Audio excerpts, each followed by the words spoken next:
Saya punya keinginan, panjenengan punya keinginan, dan Allah cuma mengerjakan apa yang Dia inginkan.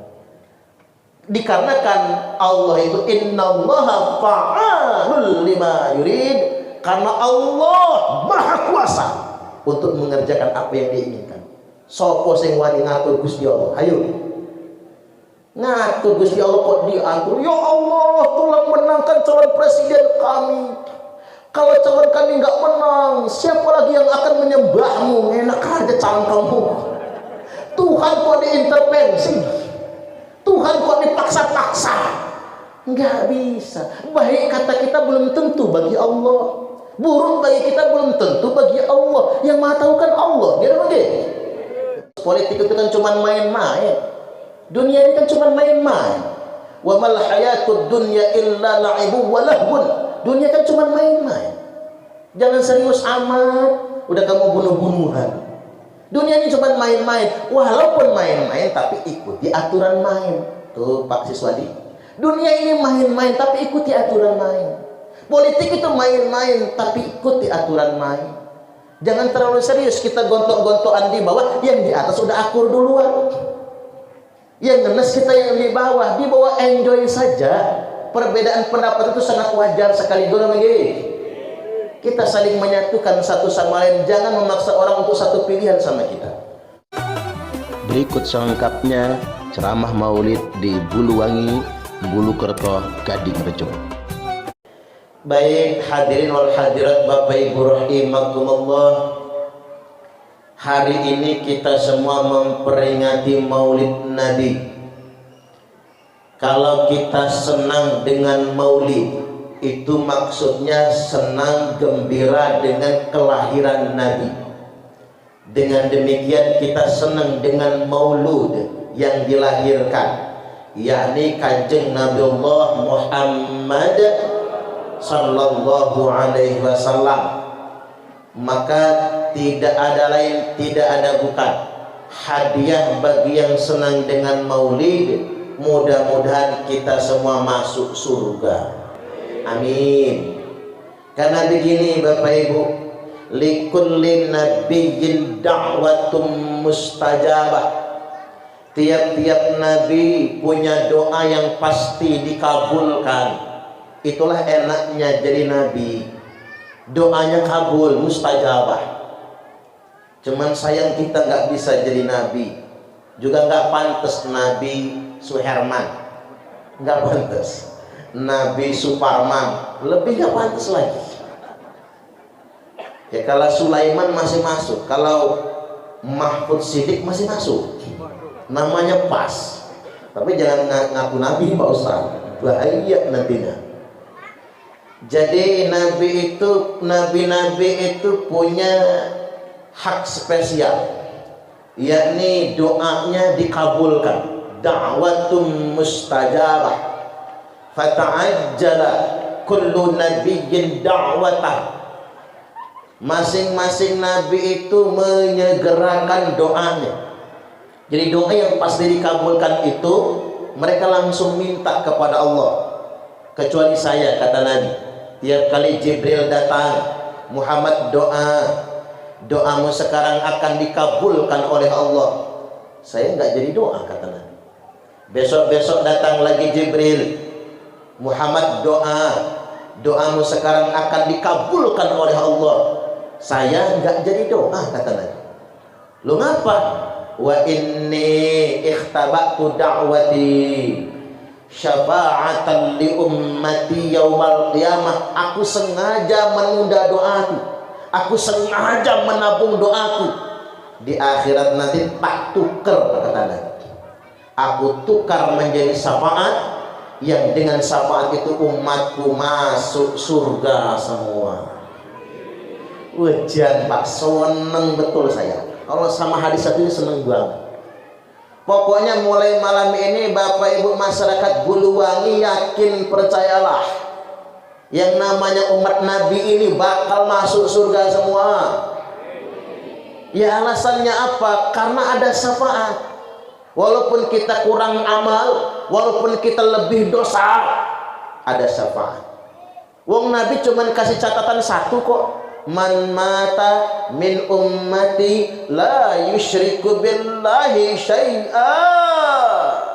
Yang matinya dari umatku ini, kata Nabi, mati dalam keadaan tidak menyekutukan Allah. Yang penting gak menyekutukan Allah. Enak jenengan matinya lagi pesugihan nang Gunung Kawi, lain urusan itu, Pak. Yang penting tidak musyrik. Kalau dosa mah emang manusia tempatnya dosa, gitu Bang. Siapa sih yang nggak punya dosa? Manusia pasti punya dosa. Saya tanya kalian jenengan, kita ini banyak dosa nggak? Banyak aja apa banyak banget? Banyak banget. Apalagi emak-emak ini Pak, banyak betul dosanya. Ibu-ibu itu banyak dosa. Kalau dipikir-pikir, banyak dosa ibu-ibu daripada dosa saya. Kayaknya sih, karena ada hadisnya, man kathura kalamuhu kathura dunubuh. Barang siapa yang paling banyak ngomongnya alias kakian cangkem, barang siapa yang paling banyak ngomongnya, dialah yang banyak dosanya. Yang banyak ngomong siapa? Saya atau iya juga ya Pak. Yang banyak ngomong itu saya kok. Yang jelas saya banyak dosa. Hari ini aja udah 3 kali ceramah ini. Cair sih cair sebenarnya. Ini sudah 3 kali ceramah dan ini harus dipertanggungjawabkan. Kalau hitungan dosa kita berdosa, kalau hitungan salah kita semua bersalah. Innal insana mahalul khata' wan nisyan. Manusia itu memang tempatnya salah, tempatnya lupa. Lau lam tudnibu la dhahaballahu bikum. Seandainya manusia tidak berbuat dosa, seandainya kalian tidak lagi berbuat dosa, kata Nabi, Allah matikan kalian. Ini manusia itu kalau nggak bikin dosa lagi, Allah matiin aja. Makanya jenengan yang malam ini merasa nggak pernah bikin dosa lagi, siap-siap, nggak lama lagi mati tuh kayaknya. Makanya anugerah kita dikit-dikit bisa bikin dosa itu anugerah. Karena dengan demikian umur masih dipanjangkan. Lantas pula itulah sifat manusia. Justru manusia itu kalau malah sok suci itu yang masuk neraka. Abdurrahman bin Muljam hafal 30 juz Al-Quran, masuk neraka. Karena dia tidak pernah berbuat maksiat, tapi dia merasa paling suci, malah masuk neraka. Hidup ini tidak boleh merasa paling suci. Tidak ada manusia yang suci katanya. Manusia pasti punya kekurangan. Maka yakin percayalah Bapak Ibu, kita yang banyak kekurangan, kurang amal jelas, kita yang banyak dosa ini, di akhirat nanti mudah-mudahan dapat syafaat. Allahumma amin. Ngukurnya gini aja. Dulu Abu Lahab itu bin Abdul Muthalib, ya anaknya mbahnya Kanjeng Nabi. Nama aslinya Abdul Uzza bin Abdul Muthalib, terkenal kemudian Abu Lahab. Abu Lahab itu paman Nabi, jelas mati kafir, mati musyrik. Gara-gara senang sama maulid, ringan siksa kuburnya. Makanya kata Abbas bin Abdul Muthalib, paman Nabi yang soleh, sampai-sampai tawasulannya sama Abbas waktu kemarau. Tawasulan sama Abbas bin Abdul Muthalib radhiyallahu an, minta turunkan hujan, hujan turun. Malam ini kita tawasulan dengan acara maulid ini, mudah-mudahan segera turun hujan. Allahumma amin. Hujan berkah, hujan manfaat. Abbas cerita, lamma mata Abu Lahab, setelah berlalunya kematian Abu Lahab, ra'aituhu fi manami, aku melihat Abu Lahab dalam tidurku. Kalau bahasa kitanya Pak, mimpi ketemu Abu Lahab. Ba'da haul, setelah setahun kematiannya, fi syarri hal, Abu Lahab dalam keadaan buruk sekali. Aku tanya, kata Abbas, Mas, kakak ngadik Pak, Mas, kata Abbas, apa kabar? Kata si Lahab, susah saya, tiap hari disiksa. Cuman ada cumannya, yukhaffafu anni kulla yawmitsnain, diringankan siksa kubur atas saya tiap Senin. Ada keringanan, khusus hari Senin tidak dikurangi siksanya. Saya ulangi, khusus hari Senin dikurangi siksanya. Dengan cara apa? Dikasih minum. Apa sebabnya? Gara-garanya cuma satu, kata Abu Lahab. Waktu ponakan kita si Muhammad lahir, aku senang dengan maulid. Saking senangnya aku dengan kelahiran Muhammad, aku sedekah memerdekakan budak Suwaibah. Gara-gara senang dengan maulid, gara-gara sedekah maulid, diringankan siksa kubur. Itu si Lahab. Jelas-jelas mati kafir, mati musyrik. Ini hadis sahih Pak, Sahih Al-Bukhari, disahihkan oleh Amirul Mukminin fil hadis.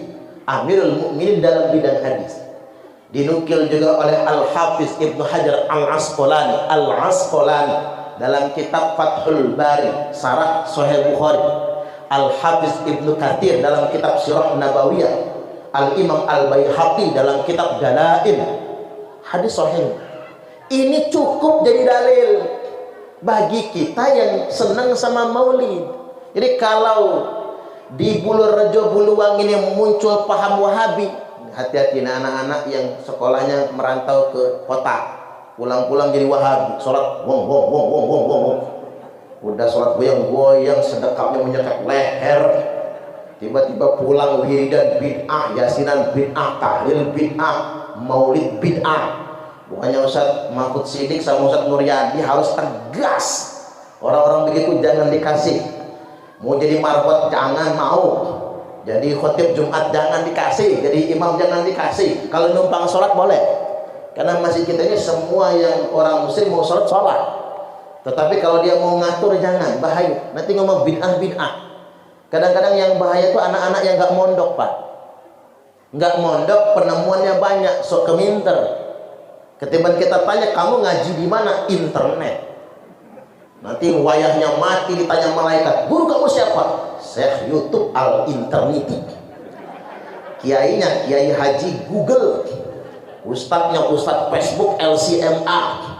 Makanya anak kudu mondok, harus mondok. Mondok juga jangan salah. Karena ada 198 pondok pesantren yang terafiliasi terorisme. Di antaranya ada di Plengsewu, ada Plengsewu, Pesawaran, ada. Lampung ini kan termasuk zona merah, tempat nyumpul. Itu yang teroris loh Pak. Belum yang Wahabi bin Wahaboy, lebih banyak lagi. Makanya hati-hati masukin anak ke pondok, harus jelas sanadnya, harus jelas warnanya. Jangan sampai kemudian menjadi Wahabi, mengingkari Ahlus Sunnah wal Jamaah. Balik lagi Abu Lahab. Si Abu Lahab ini jelas-jelas mati kafir, mati musyrik. Dan Abu Lahab ini pasti masuk neraka. Itu sudah pasti. Karena sudah tersebut dalam Al-Quran. Surat apa Bapak Ibu? Surah apa? Surat Al-Lahab. Hafal? Tabat, kalau kita mah tabat. Tabat yada abi lahabin wa tab. Tabbat yada, binasalah kedua tangan Abu Lahab. Maksudnya begini, Abu Lahab itu masuk neraka bukan karena orangnya. Allah benci bukan sama Abu Lahabnya, tapi kedua tangannya. Apa maksudnya? Perbuatannya. Wa tab, dan dia benar-benar binasa karena perbuatannya. Ma aghna anhu maluhu wa ma kasabu. Ma aghna, tidak ada gunanya, tidak ada manfaatnya, anhu, atas dirinya, maluhu, harta kekayaannya, wa ma kasab, berikut pun semua bisnis perniagaannya. Abu Lahab ini kaya, tapi kaya nggak ada guna. Makanya kaya jangan disombongkan, karena nggak ada manfaatnya. Saya tanya, ada nggak orang kaya sombong? Banyak. Orang miskin sombong? Tambah banyak. Udah melarang sombong, apanya yang disombongin? At-takabburu minal agniya'i qabih. Orang kaya sombong jelek. Walakinnahu minal fuqara'i akbah. Namun orang miskin sombong tambah jelek. Orang pinter sombong jelek. Goblok sombong tambah jelek. Ibu-ibu sing ayu-ayu sombong jelek. Ibu-ibu sing elek sombong, tambah elek. Saya tanya, ada nggak bu orang jelek sombong? Yang mana orangnya? Oh, nggak berani ngaku ya. Abu Lahab kaya tapi hartanya nggak ada gunanya. Makanya kaya jangan disombongkan. Walaupun begini Bapak Ibu, yang kaya jangan takabur, yang miskin jangan iri. Hidup sudah ada bagiannya masing-masing. Yang ada itu mengapa ada si kaya, mengapa ada si miskin, biar ada yang menjebatani. Yang kaya bantu yang miskin bantu yang kaya. Mau tidak mau Pak, orang kaya butuh tenaga orang miskin. Coba siapa yang gali-gali kuburan kalau nggak orang melarat Pak? Yang sugih memain tunjuk. Orang sugih mah begitu. Makanya kalau udah begini tuh sugih, kalau udah pakai tunjuk tuh sugih. Kalau belum sugih nggak begini, tangan minta tolong, itu belum sugih. Makanya kalau ada orang sugih minta tolongnya begini, sopan, attitude-nya bagus, akhlaknya bagus, nggak meriyayani, nggak pengen didoroaken. Orang kaya tapi low profile, itu bagus. Begini, karena kadang-kadang status ekonomi mengubah orang. Tadinya begini kalau minta tolong, mempersilahkan begini. Begitu sudah sugih pakai tunjuk, sana sini sana sini. Itu belum seberapa. Yang lebih sugih lagi nggak pakai tunjuk Pak, pakai cangkemnya itu. Ya sugih itu. Kalau nyuruh udah nggak pakai tunjuk, nggak pakai tangan, pakai bibir cangkem nih. Ngerti aja yang disuruh, taunya Pak, tahu aja. Tapi sesugih-sugihnya manusia tidak bisa ngalahin emak-emak. Ibu-ibu nggak pakai tangan, nggak pakai tunjuk, nggak pakai cangkem, cukup pakai mata. Bapak-bapak naruh sarung salah, ibu-ibu cukup mendelik. Itu ibu-ibu.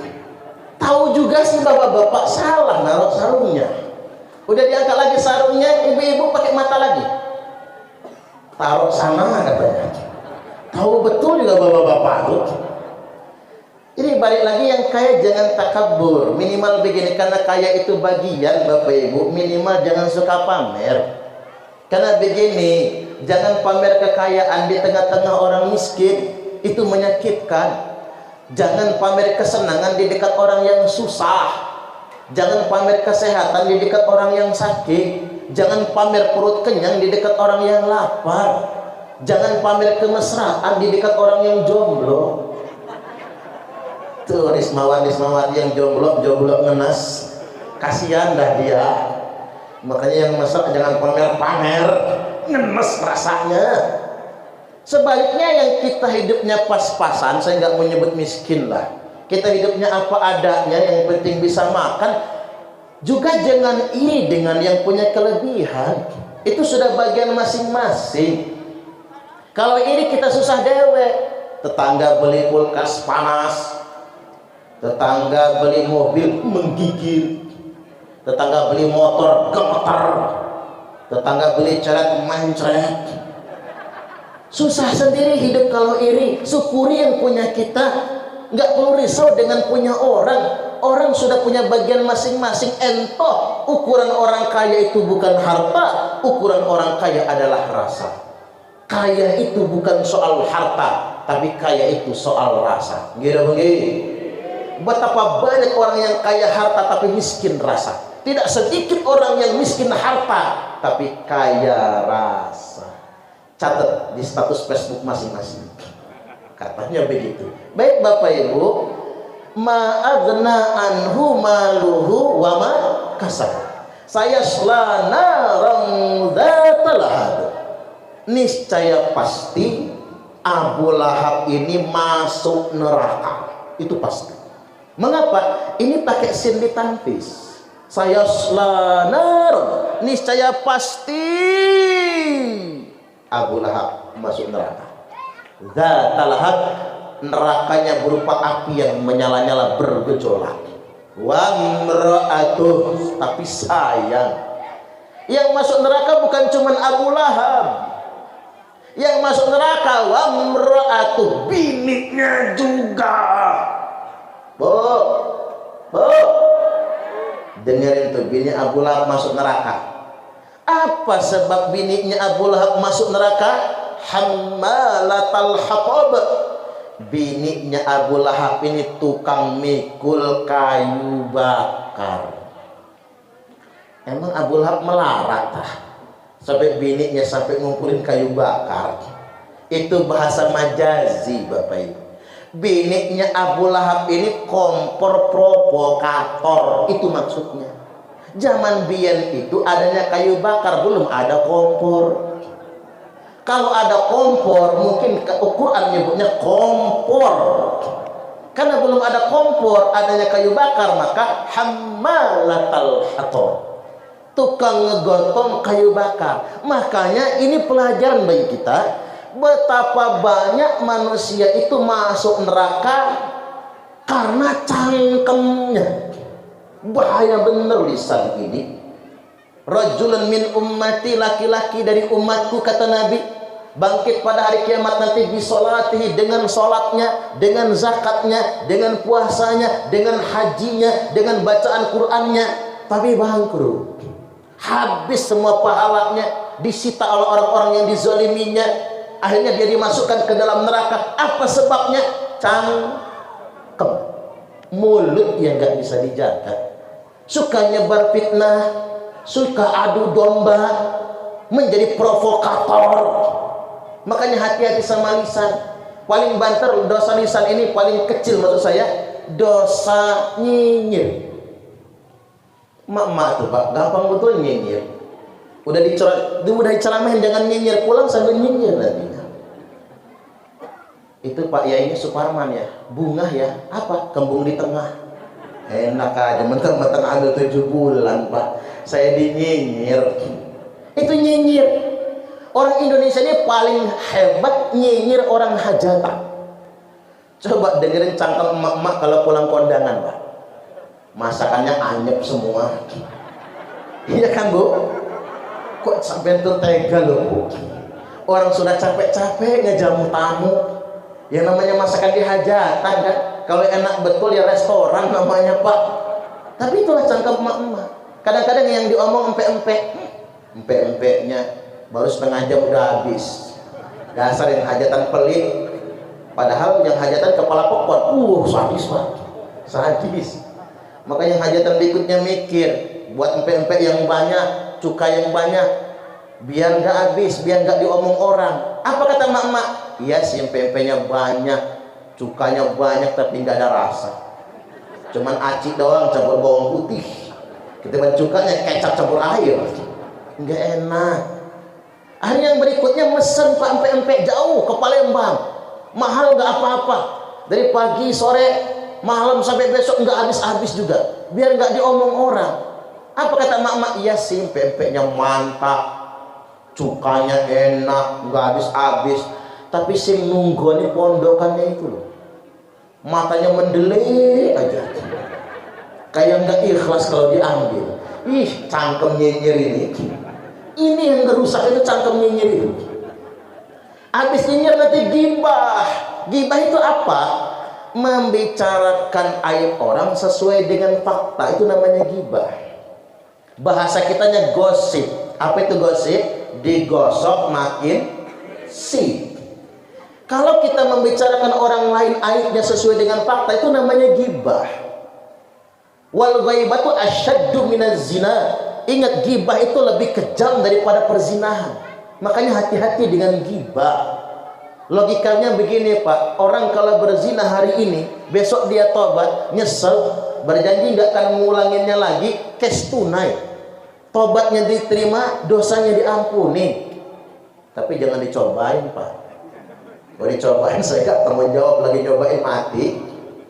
Tapi kalau orang gosip, hari ini dia ngegosip, belum diterima tobatnya, sebelum minta maaf dengan yang digosipi. Itulah masalahnya. Makanya ada ibu-ibu nangis, Ustaz, saya pengen tobat dari ngegosip, tapi saya ini kalau seminggu aja gak ngegosip, demam saya, malah meriang. Apa sih Pak Ustaz obatnya biar berhenti ngegosip? Tak kasih tahu. Rukhsah buat ibu-ibu yang sudah memang sangat hobi ngegosip. Kalau enggak ngegosip malah demam, silahkan monggo kerso ngegosiplah sepuas-puasnya daripada meriang loh Pak. Ini kan rusuh keringanan. Silahkan ngegosip sepuas-puasnya, ngerumpi sepuas-puasnya, tapi jangan ngajak kawan. Jangan ngajak kawan. Ngegosipnya dewe ya. Lagi ngempet pengen ngegosip, masuk kamar ngadepin cermin ngoceh di situ. Paling anaknya ngintip, mama gue sekian. Ngegosip kok sendirian. Habis ngegosip jadi fitnah dia. Fitnah itu begini, kalau fakta sudah dibumbu-bumbu, kurang dikit nambah dikit, apalagi kalau banyak, apalagi sudah di framing kata orang sekarang, sudah di framing, sudah dinarasikan, jadi fitnah. Kayak yang lagi nyebar di medsos itu, tiap tahun politik selalu nyebar itu Pak.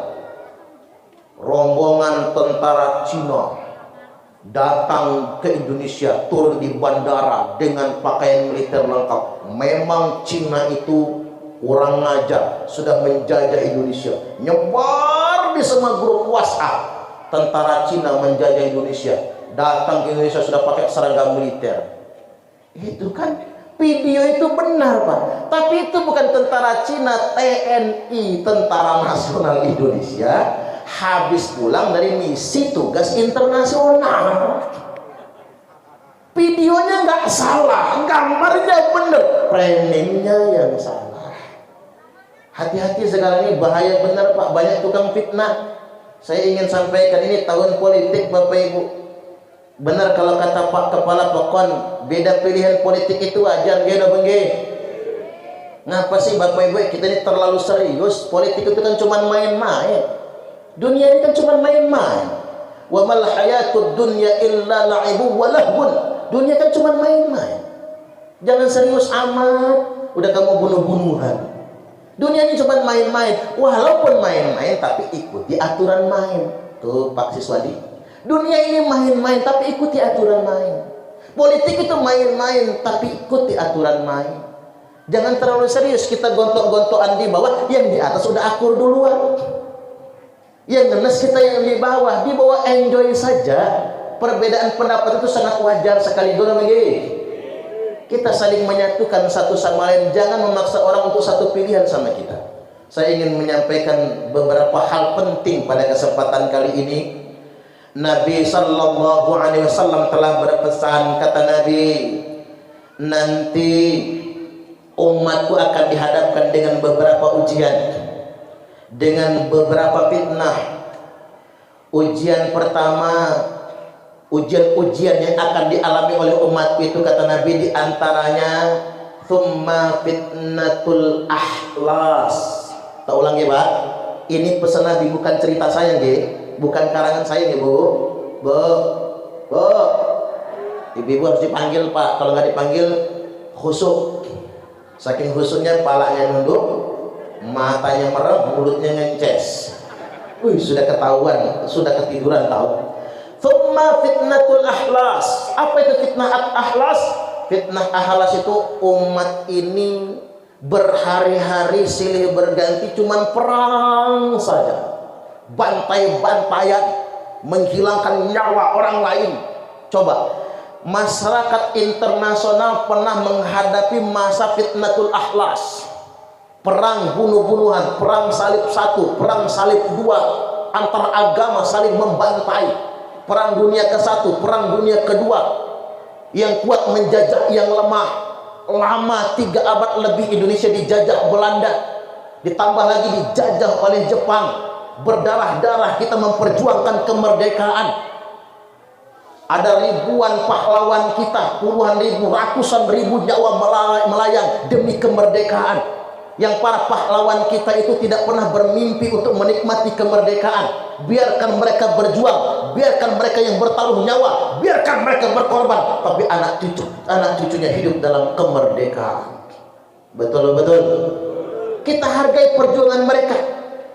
Masa-masa fitnatul ahlas, masa-masa perang yang silih berganti sudah kita lalui. Cuman ingat, kata Nabi, setelah fitnah perang, ujian perang ke perang, nanti akan muncul thumma fitnatu sarra, fitnah di masa kemerdekaan. Nah, kita sedang masuk era kemerdekaan, era lapang kemajuan. Tapi ingat, ini ada ujiannya. Nabi yang sampaikan. Apa sih ujian di masa kemerdekaan ini? Ujian di masa kemerdekaan ini provokasi, fitnah, adu domba antar sesama anak bangsa. Maka beliau menegaskan, thumma fitnatu sarra dakhaluha min tahti qodama rajulin min ahli baiti. Fitnah di masa kemerdekaan itu diantaranya dari dua bawah telapak kaki orang yang ngaku ahlul bait. Yaz'umu annahu minni, dia ngaku-ngaku kalau dia anak cucuku. Coba Pak, saya juga heran kan, yang namanya ahlul bait, anak cucu Nabi itu gak boleh disombongkan. Tiba-tiba muncul orang yang mengatakan dalam darah aneh nih mengalir darah Nabi.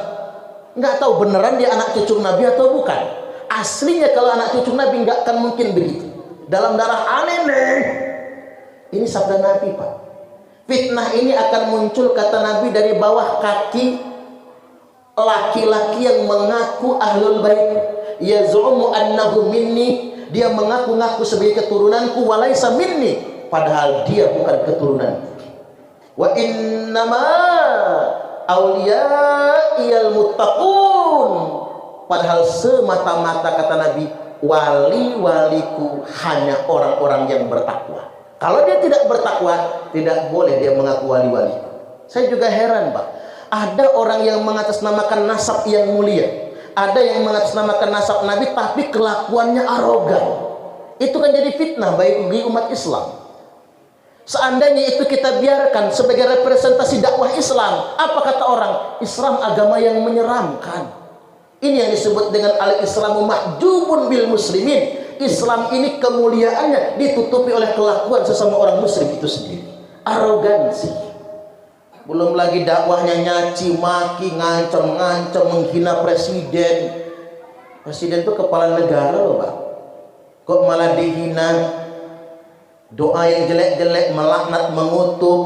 Wa yad'ul insanu bisyarri du'aahu bil khairi wa kanal insanu ajula. Payah betul manusia itu kata Allah. Cangkem melek. Manusia itu gampang betul melaknat sana, ngancam sana, sumpah sini. Doa yang buruk-buruk, sebagaimana mudahnya dia berdoa akan kebaikan. Wa kanal insanu ajula.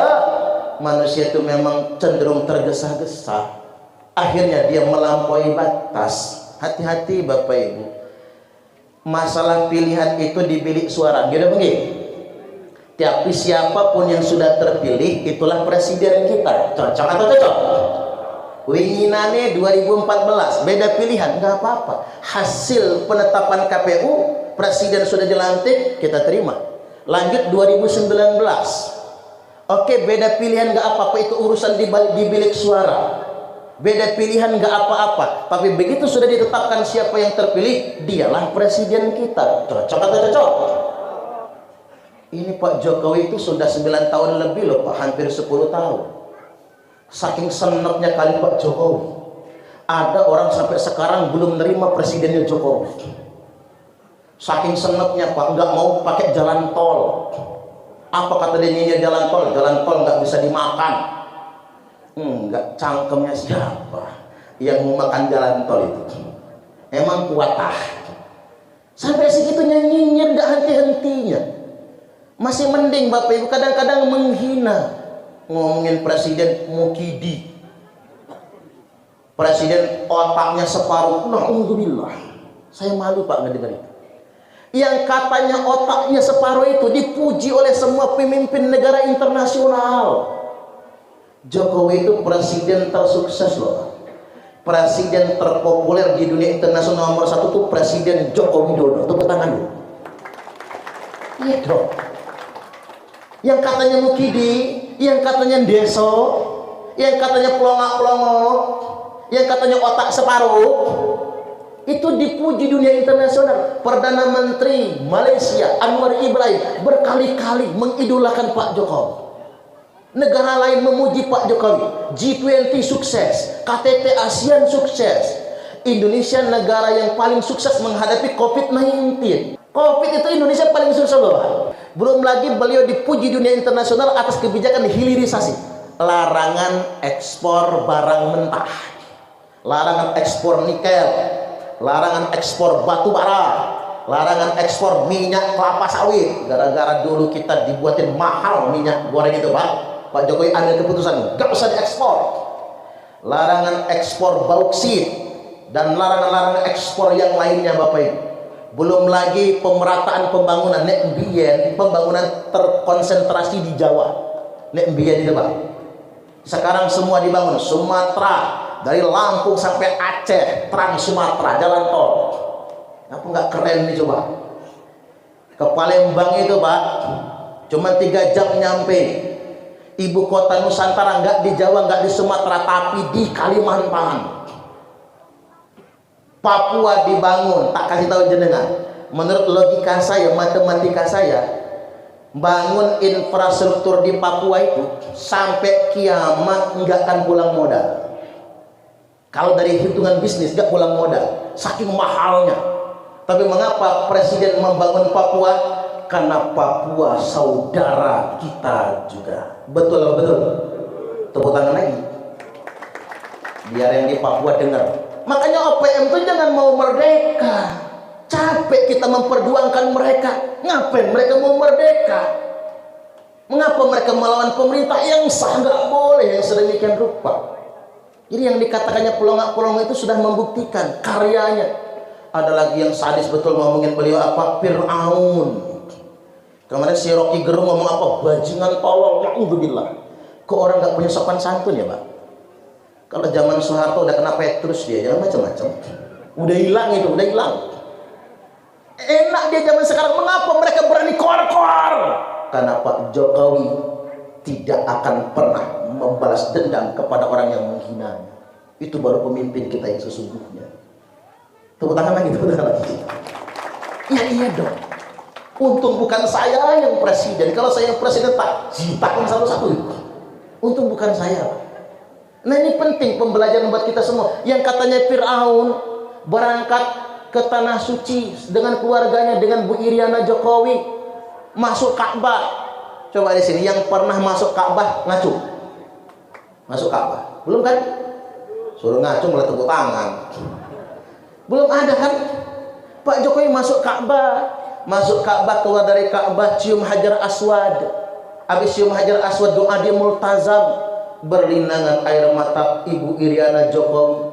Saking terharunya, saking bahagianya, bisa masuk Ka'bah, bisa cium Hajar Aswad, bisa berdoa di multazam, tempat yang paling mustajabah di muka bumi ini. Kita mau boro-boro. Saya aja paling banter, Pak, sholatnya di Hijri Ismail. Begitu ruku kecium pantat orang, begitu sujud pala saya diinjek orang. Mau cium Hajar Aswad itu susahnya, Pak. Kepencet-pencet, kebelenyet. Makanya perempuan kan gak disunahkan cium Hajar Aswad, cukup yang laki-laki. Mengapa ibu-ibu gak disunahkan cium Hajar Aswad? Karena ibu-ibu itu cukup nyucuk tangan suami. Cukup cium tangan suami sama seperti 70 kali cium Hajar Aswad. Makanya Bu, terutama kalau suaminya ireng, Pak, persis Hajar Aswad itu. Tapi cara ciumnya begini ya Bu, punggung, telapak punggung, 70 kali cium Hajar Aswad. Makanya buat santri Rismawati, ini Pak Ustadz kasih tahu buat Rismawati, nanti kalau cari suami jangan yang coklat, jangan yang kuning, jangan yang putih, ireng aja sekalian, biar persis Hajar Aswadnya itu. Pak Jokowi itu, Pak, sholat 5 waktu nggak pernah telat. Apa kata Pas Pampres? Kan orang dekat yang bersaksi. Beliau mah nggak pernah pamer, nggak suka pamer kalau masalah ibadah. Beliau, Bapak Ibu, sudah melepas sepatu dan kaos kaki, kode mau sholat, mampir. Makanya kemarin bulan lalu geger kan di Bengkulu, Pak Jokowi mampir sholat ke masjid. Ibu Iriana nunggu di teras masjid. Nunggu Pak di teras masjid. Itu ibu negara. Kalau bini pejabat, marah ngamuk dia Pak. Kalau nggak ditaruh tempat transit, betul-betul nggak feodal kan? Betul-betul nggak feodal. Beliau tuh sudah 46 tahun nggak telat sholat tahajud, nggak pernah alpa. Saya mau nanya yang rai-rainya kayak malaikat di sini, ada nggak sih yang 46 tahun nggak alpa sholat tahajud? Boro-boro kita mah. Nah yang suka kita nyinyir itu, jadi hati-hati. Fitnah di masa lapang ini adalah fitnah yang mengatasnamakan agama. Yang tadi fitnah Ahlul Bait, ini oknum ya Pak, ini oknum. Saya nggak akan sampaikan ini kalau bukan sabda Nabi. Dakhanuha min tahti qodama rajulin min ummati min ahli bait. Kita ulangi. Dakhanuha min tahti qodama rajulin min ahli bait. Di mana sumber fitnah itu keluar dari bawah dua telapak kaki laki-laki yang ngaku keluarga, kata Nabi. Yaz'umu annahu minni wa laysa minni.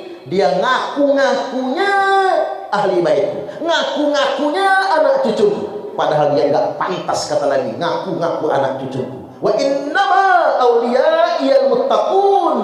Karena sesungguhnya wali-waliku hanyalah orang-orang yang bertakwa. Ini hadis sahih. Jangan disumput-sumputin hadis itu. Kalau saya ngomongnya belak-belakan, benar-benar salah-salah. Yang berikutnya, fitnah mengatasnamakan agama ini begini Bapak Ibu, perlu saya sampaikan. Wala tuti' kulla hallafin mahin. Wala tuti'. Jangan ojo melo-melo. Tuti' pakai ain Pak.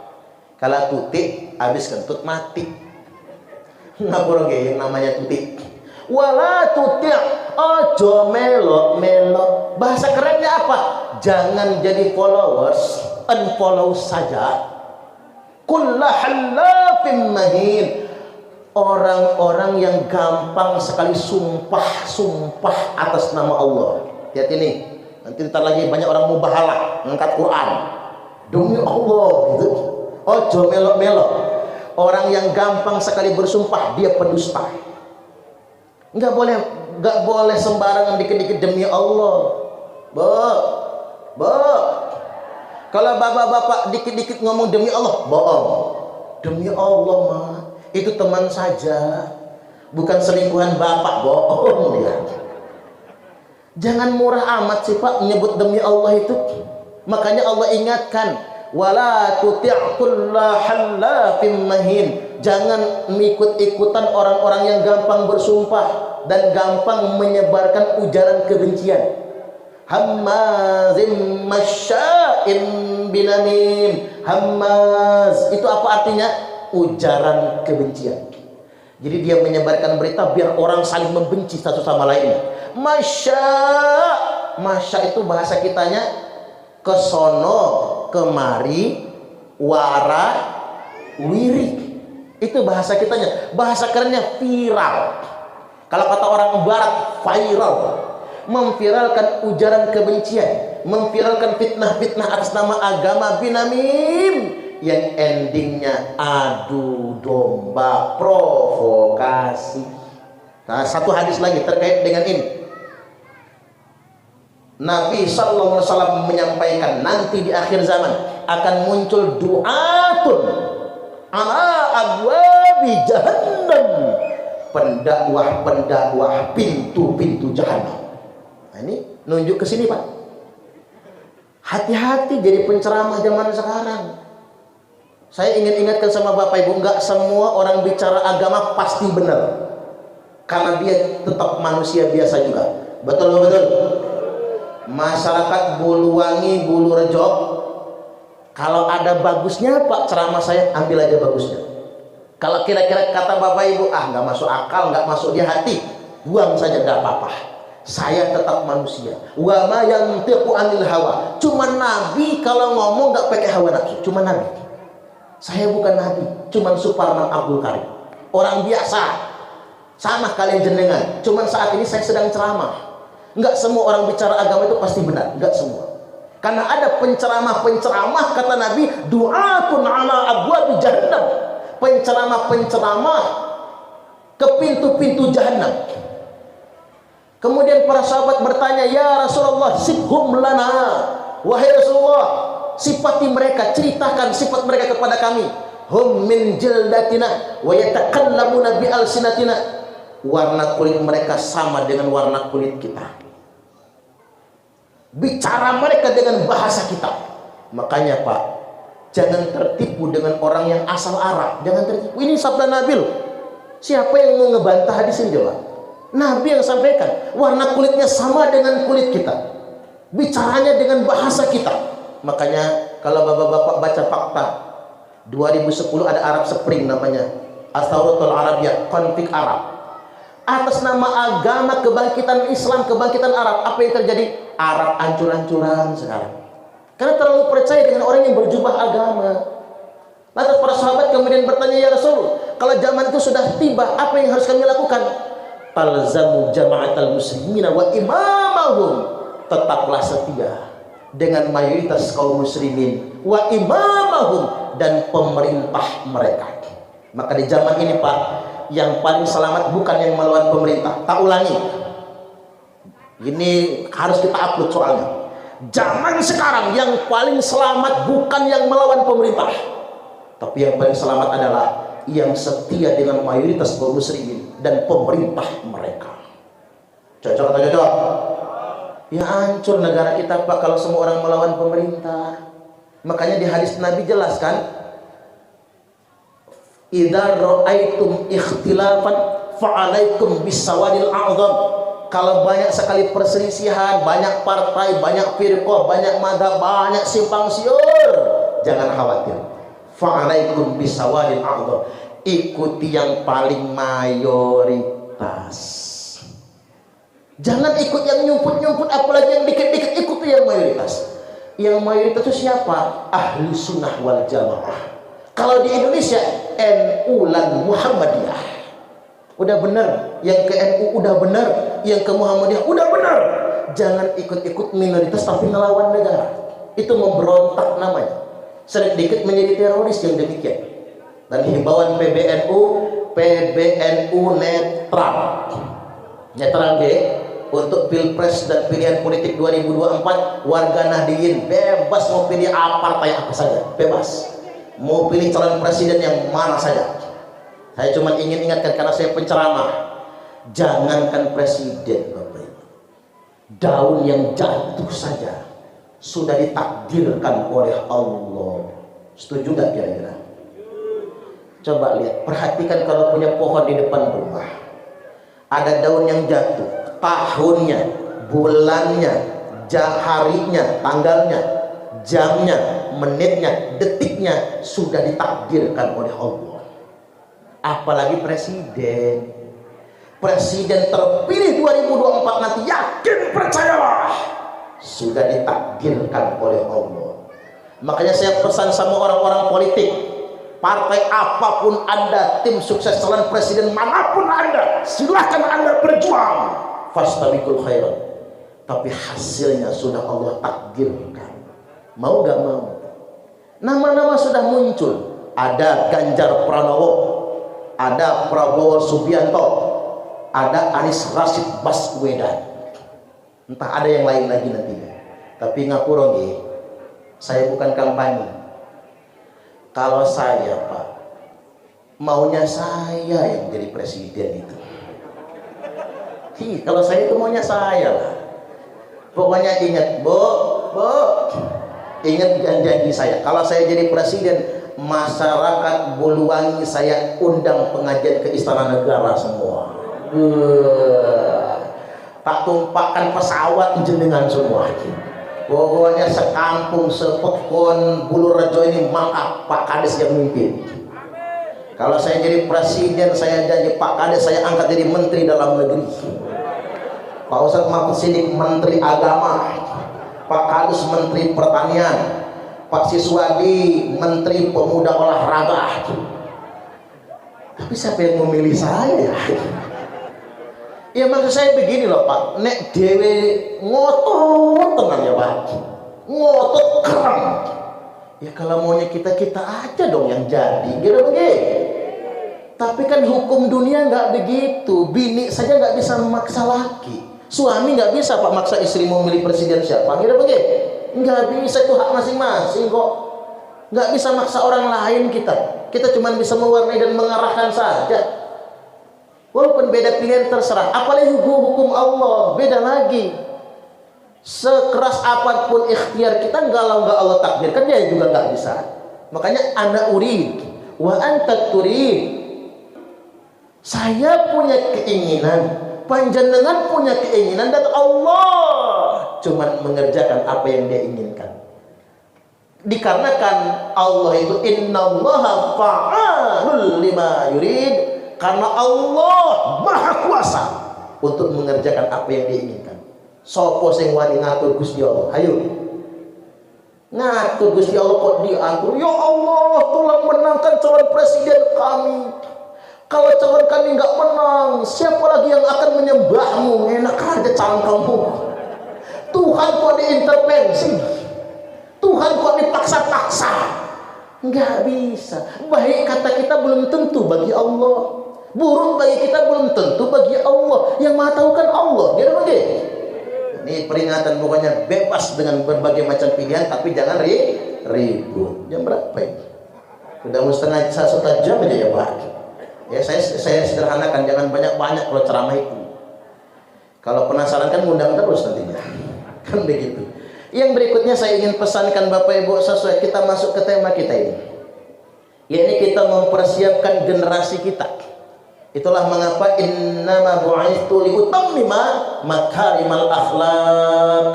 Sesungguhnya semata-mata aku diutus, kata Nabi, untuk menyempurnakan akhlak yang mulia. Ini zaman dekadensi moral, tantangan zaman semakin berat. Makanya kita bangga, acara malam ini anak muda yang menyelenggarakan, Rismawan Rismawati. Yang sambutan saja Risma, itu generasi masa depan. Ini kan membanggakan. Saat anak-anak muda sibuk main Mobile Legend, agak nakal dikit main judi slot, judi online, kan begitu. Saat anak-anak muda begitu, anak-anak muda di sini menyelenggarakan pengajian, kita semua bangga Bapak Ibu. Makanya buat anak-anak muda, masa depan bangsa ini ada di tangan Anda semua. Harus menjadi anak muda yang berkualitas, anak muda yang baik, anak muda yang berakhlakul karimah. Karena kita semua khawatir Pak, pergaulan bebas merajalela, belum lagi narkoba dan lain sebagainya. Yang pakai narkoba ini Bapak Ibu sudah lintas profesi. Semua profesi sudah kena narkoba sekarang Pak. Artis kebanyakan pakai narkoba. Ada lurah di Bandar Lampung mimpin rapat sambil nyabu, digerebek. Camat ketangkap narkoba. Bupati di Ogan Ilir kalau tidak salah, Sumatera Selatan, digerebek di rumah dinas pakai sabu-sabu. Anggota dewan Pak maling suntikan di Bandar Lampung di rumah sakit karena pengaruh sabu-sabu. Jaksa oknum tertangkap narkoba, oknum polisi tertangkap narkoba, malah jenderal bintang 2 coba gara-gara narkoba ini. Kemudian yang berikutnya oknum anggota TNI, kolonel melatih 3, ntar lagi jenderal ditangkap gara-gara narkoba. Hakim loh Pak, hakim itu kan jabatan paling mulia. Presiden saja nggak bisa ikut campur. Hakim dinasnya di Lampung tertangkap narkoba. Ustadz ada Pak dari Jember kalau nggak salah, ustadznya ditangkap pakai narkoba. Begitu ditanya penyidik kepolisian, mengapa Pak Ustadz pakai narkoba? Buat jamu biar ceramahnya kuat. Pantesan ceramah 3 jam nggak lekai Pak, sabu-sabu jamunya. Na'udzubillah, kan rusak zaman ini begitu. Artis mah kebanyakan saban waktu kita nonton berita public figure yang pakai narkoba. Makanya benar kalau kata-kata sentilan di media sosial itu, artis dibayar mahal tapi oknumnya malah merusak moral bangsa. Guru dibayar murah tapi dituntut memperbaiki moral bangsa. Zaman sekarang guru PAUD itu 100.000 gaji sebulan. Itu mah buat mulus saja nggak cukup. Kasihan guru PAUD. Subhanallah, untuk guru PAUD itu perempuan Pak. Kalau guru PAUDnya laki-laki nggak bisa ngidupin bini itu. Guru TK, guru honor, Bapak Ibu, gajinya nggak seberapa. Guru dituntut memperbaiki moral bangsa. Nah, artis dibayar mahal, tapi kelakuannya nggak bisa jadi contoh. Mahal bayar artis itu. Kita ambil contoh misalnya Ayu Ting Ting. Satu lagu 50 juta, nyanyi nggak nyampe 5 menit. Siti Badriah, cuma nyanyi lagu Emang Lagi Santai, 50 juta, nyanyi nggak nyampe 5 menit. Lesti Kejora, istrinya Rizky Bilar, disingkat Leslar, dengan lagu barunya 50 sampai 100 juta, nyanyi nggak nyampe 5 menit. Yang paling mahal se-Indonesia ini Agnes Monica, satu lagu 200 juta. Saya aja nggak tahu lagunya apa. 200 juta satu lagu dulu, nggak tahu sekarang. Nyanyi nggak nyampe 5 menit. Nah, saya bengak-bengok ceramah 1 jam lebih kayak gini. Nggak segitunya. Tapi yo ikhlas Pak, ikhlas. Saya mah disangoni alhamdulillah nggak juga yang bangetan lah. Jauh-jauh saking Bandar Lampung ke Kadirejo. Jadi balik lagi Bapak Ibu, guru dibayar murah. Apalagi guru ngaji. Kasihan guru ngaji itu. Guru ngaji itu Pak Mahfud Siddiq sama Ustaz Nuryadi. Guru ngaji itu guru paling ikhlas sedunia internasional. Ya Pak ya. Saya belum pernah nonton berita guru ngaji demo minta diangkat PNS. Belum ada itu. Suwakin ikhlasnya guru ngaji itu. Kadang-kadang diterapkan sahriyah 20.000 sebulan. Bapak Ibu ngomongnya apa? Guru ngajinya nggak ikhlas. Sakit rasanya guru ngaji. Kalau guru ngaji bisa nyanyi dia. Sakitnya tuh di sini, di dalam hatiku. Cuma duit 20.000 kok ngomong nggak ikhlas Pak. Nggak enak ngedenger yang kayak gitu tuh. Kadang-kadang guru ngaji itu kan manusia biasa juga ya Pak ya. Ya kalau guru ngaji zaman dulu Pak punya rumah, punya kebun, punya ladang, punya sawah. Guru ngaji zaman sekarang apalagi di kota nggak punya, tinggal saja numpang. Kadang-kadang beras habis bilik monyong.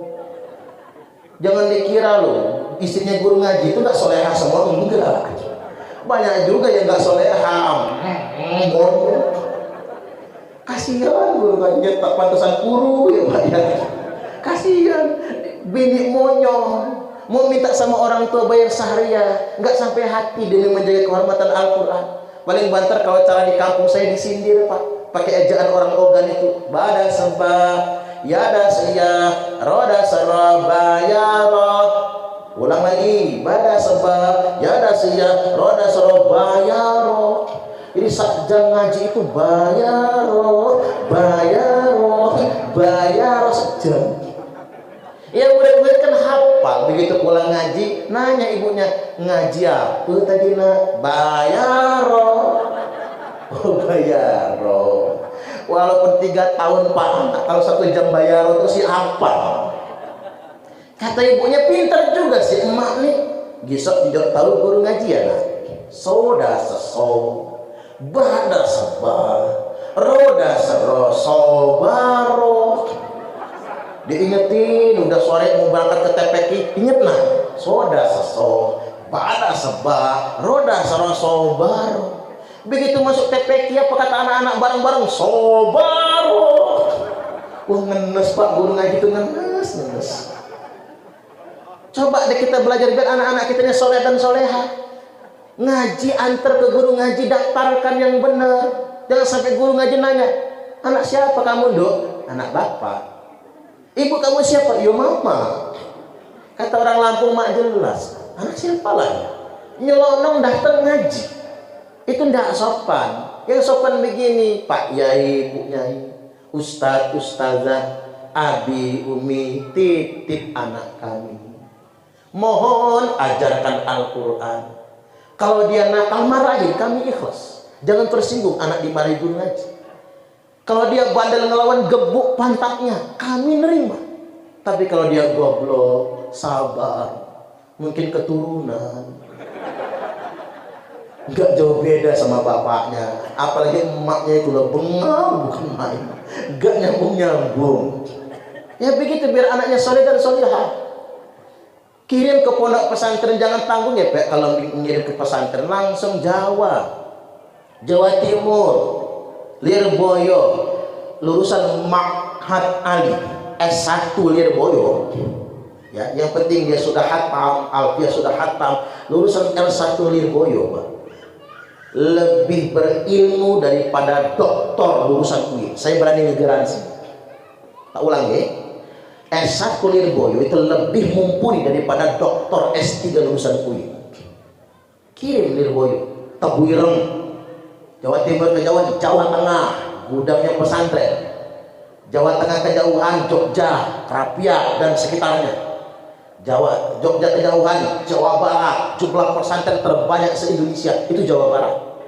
Jawa Barat kejauhan,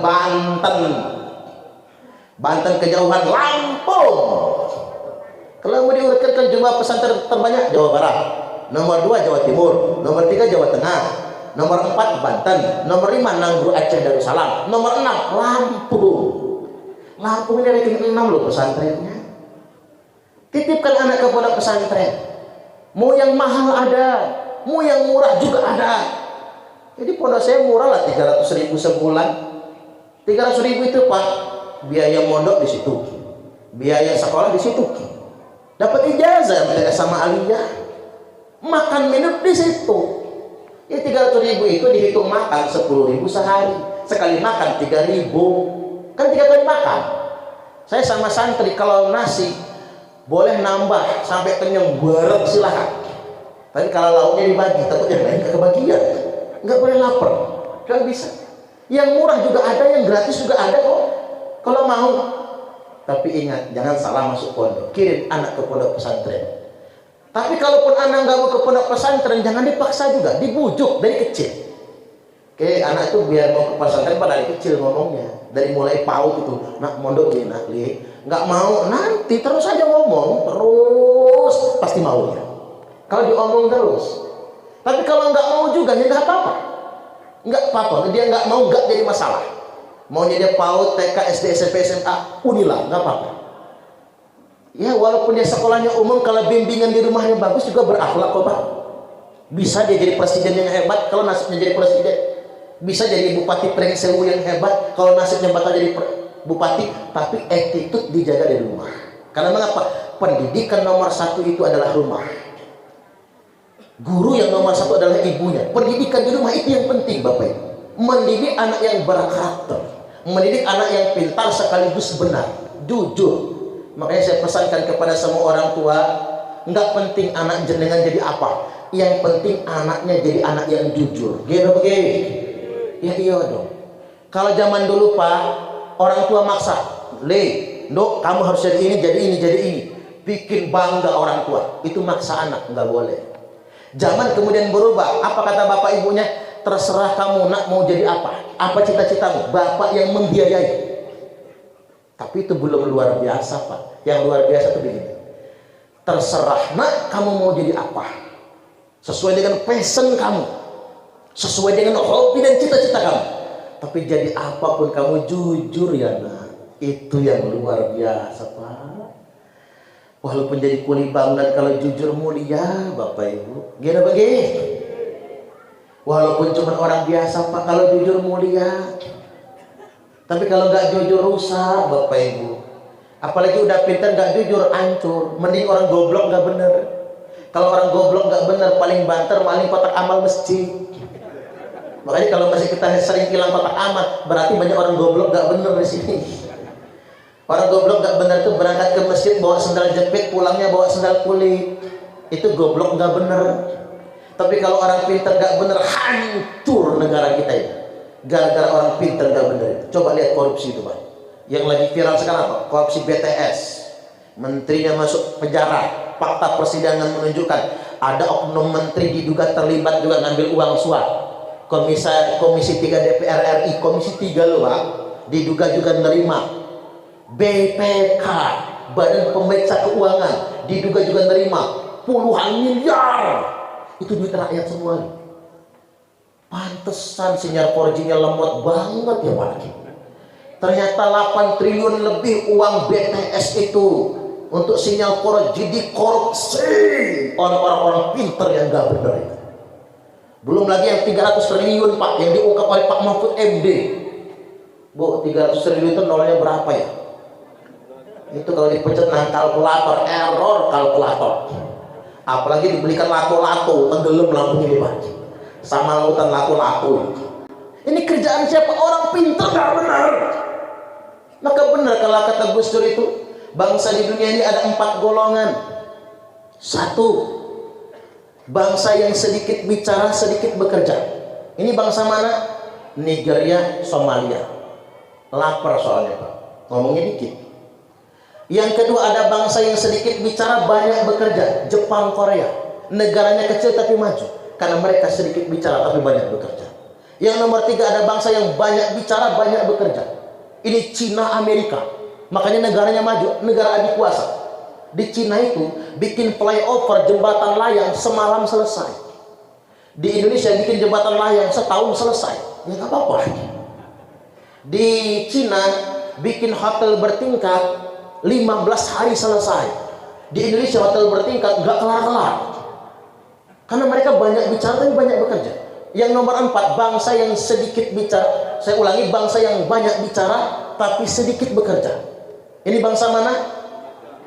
India Pak, bukan Indonesia. Orang India itu kakean cangkem. Makanya film India, film yang durasinya paling lama, mana lemot lagi. Sudah akan ketemu dengan mantan suami, nggak jadi Pak. Pegel kita ngikutin film India. Makanya ibu-ibu yang hobi film India, kerjaan pasti nggak selesai-selesai. Kebawa filmnya soalnya, karena lemot bukan main. Nah Gus Dur ditanya, Gus, Indonesia masuk yang mana? 1, 2, 3, atau 4? Kata Gus Dur, Indonesia bikin nomor sendiri. Indonesia nomor 5. Apa itu Gus?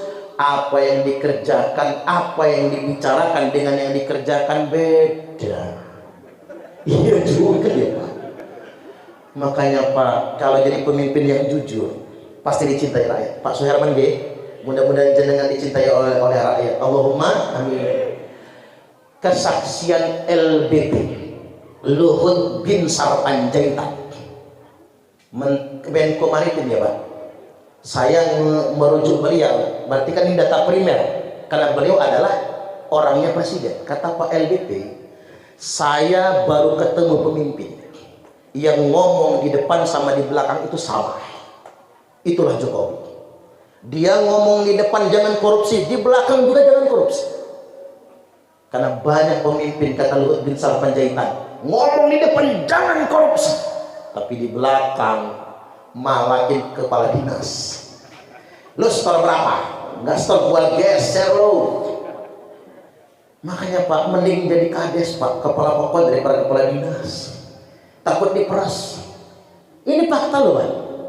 Belum lagi udah malak kepala dinas malak yang di bawahnya. Malak kepala sekolah. Hari kepala sekolah malak siapa? Orang tua wali siswa yang dipalaki. Luar biasa. Makanya Jawa Tengah itu Pak, biar sekolah nggak bisa malakin siswa lagi, di Jawa Tengah gratis semua pendidikan. Kalau ada pungutan langsung digeser ke kepala sekolah. Sampai sedemikian rupa. Wah ini kampanye bukan ya? Iya benar Pak, ngomong di depan sama belakang harus sama, nggak boleh beda. Nah itulah Pak Jokowi, ngomong di depan jangan korupsi, di belakang juga jangan korupsi. Kita butuh orang yang konsisten untuk negeri ini.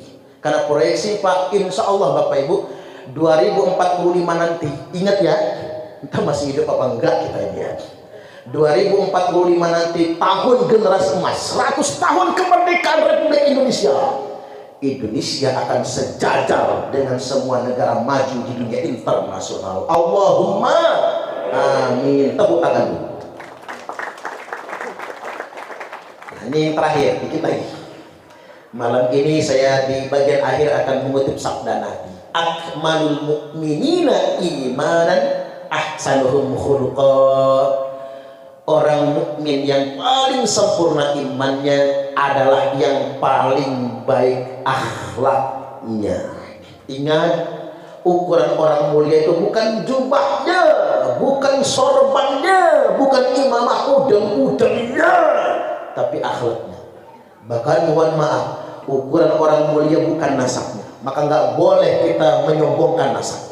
Sampai-sampai Nabi telah bersabda, Innallaha qad adhaba ankum uqiyatal jahiliyah wa ta'adumaha bi abaiha. Sesungguhnya Allah telah mencabut dari kalian semua kebanggaan, kesombongan Arab jahiliyah, di mana mereka suka membangga-banggakan nasab, membangga-banggakan leluhur mereka. Jadi nggak boleh lagi sekarang. Ini bukan zamannya. Nggak perlu menyombongkan darah biru, darah hijau. Kita ini darahnya apa sih? Oh, merah semua ya. Nggak boleh. Al-kibru batarul haqqi wa ghamtun nas. Ingat kata Nabi, kesombongan itu batarul haqq, menolak kebenaran. Mentang-mentang yang ngomong Parman umpamanya orang biasa, bukan nasab tertentu. Mentang-mentang yang ngomong Pak Suherman, mentang-mentang yang ngomong orang biasa saja, kita tolak kebenaran itu. Ingat, kesombongan itu menolak kebenaran. Wa ghamtun nas, dan merendahkan sesama umat manusia. Jangan begitu. Baik, saya selesaikan hadisnya. Wa khiyarukum linisaihim khuluqa, dan ingat, laki-laki yang paling baik di antara kalian semua adalah yang paling baik dengan istrinya. Bu, bapak-bapak ini baik nggak sama ibu-ibu? Subhanallah, hebat. Ibu-ibu pintar menutupi aib suaminya. Nggak mungkin ngomong jahat, kena kamplong sampai rumah, Bu. Jangan macam-macam. Saya cuma ingin nyeramin bapak-bapak di depan ini, Pak, laki-laki terbaik itu yang memuliakan istri. Itu laki-laki terbaik. Kalau saya terhormat di luar rumah, ramah di luar rumah, ramah kali jenengan wajar, Pak, karena saya penceramah. Kalau saya nggak ramah, nggak diundang ceramah lagi. Caleg, apa sih suami? Caleg ramah wajar karena minta dipilih. Kan begitu. Kalau nggak ramah, siapa yang mau milih Pak Siswadi? Kan begitu. Pedagang ramah wajar karena minta dibeli. Pedagang nggak ramah, bangkrut, nggak ada yang beli sono. Tapi ini jenengan Pak rameh kali tiang setri, maka itu yang luar biasa. Makanya yang ramah sama istri, Pak, jangan ngegentak ya, Pak. Setuju nggak, Bu? Wanita diciptakan untuk dicintai, bukan untuk disakiti. Ingat, wahai lelaki, jangan pernah membuat wanita menangis, karena malaikat akan mencatat setiap air matanya yang jatuh. Kata Google begitu. Wanita harus dicintai. Ngomong itu yang sopan, Pak, yang lebih sama istri, mama. Cara di Murojo kan mama kan? Ya jangan mama ya, Pak. Udah atur aman tuh. Mama, ada apa, Papa? Meriki, Mama. Nanti dulu, Papa. Mama sedang membersihkan teletong. Sudah selesai membersihkan teletong, lenggah Mama. Duduk, bingung istri ada apa kok suami tiba-tiba berubah. Bapak-bapak rogoh kantong kanan ya, Pak. Rogoh kantong kanan. Udah duduk, bapak-bapak rogoh kantong kanan. Tarik duit yang sudah diikat, Pak, biar nggak cerai-berai. 15 juta. Jeder ranting. Ini uang apa, Papa? Ini uang belanja, Mama. Enggak, tuku beras, tuku terasi, bayar listrik, bayar cicilan kulkas, bayar seragam pengajian. Cukup, Mama? Cukup, Papa. Malah ada turahnya. Nek turah ambil sama Mama. Alhamdulillah. Ingat, Pak, kalau ngasih nggak seberapa ya nggak usah ditanya-tanya. Kalau ada lebihnya suruh ambil sama istri biar disimpan. Istri ngekep duit 15 juta mau nyimpen ke kamar. Nanti dulu, Mama. Apalagi, Papa? Rogoh kantong kiri, Pak. Ambil lagi 15 juta. Ini uang apa lagi, Papa? Ini bonus untuk Mama. Capek Mama masak. Agak drama itu, Pak. Capek Mama nyuci. Capek ngurumat Bapak. 15 juta ambil. Mangkat nang Bandar Lampung. Masuk Transmart Mall Bumi Kedakon. Jangan pulang kalau nggak habis, Mama. 15 juta uang belanja, 15 juta bonusnya 30 juta. Mau nggak, Bu? Ngimpi kok judul langit lah, Bu. Tapi kalau ada, Pak, jangan pelit. Ibu-ibu mah nerimo semua, ya nggak Bu? Nerimo semua ibu-ibu nih. Cuman ibu-ibu ini sebel banget sama laki-laki yang pelit, ngasihnya cuman dikit, itu pun diungkit-ungkit. Ya nggak Bu? Ada nggak yang kayak gitu? Yang mana orangnya? Pengen tahu rainya kayak apa itu orang? Jadi jangan sampai Pak, sebaik-baiknya laki-laki adalah yang paling baik akhlaknya dengan istrinya. Baik Bapak Ibu, segini saja dulu, tidak berpanjang lebar apa yang saya sampaikan. Buat Rismawan Rismawati, teruslah istiqomah menjadi anak yang soleh dan solehah dan berbakti kepada orang tua. Anda adalah generasi masa depan Indonesia. Saya tutup dengan pantun. Hidup terasa menyakitkan tanpa kehadiran seorang kekasih. Cukup sekian dan terima kasih. Tanpa kekasih hidup terasa hampa. Terima kasih dan sampai jumpa. Kalau ada sumur di ladang, bolehlah kita menumpang mandi. Kalau ceramahnya masih kurang, silahkan ngundang lagi. Mau gak apa-apa. Baik, demikian, wallahul muwaffiq ila aqwamit thoriq. Wassalamualaikum warahmatullahi wabarakatuh.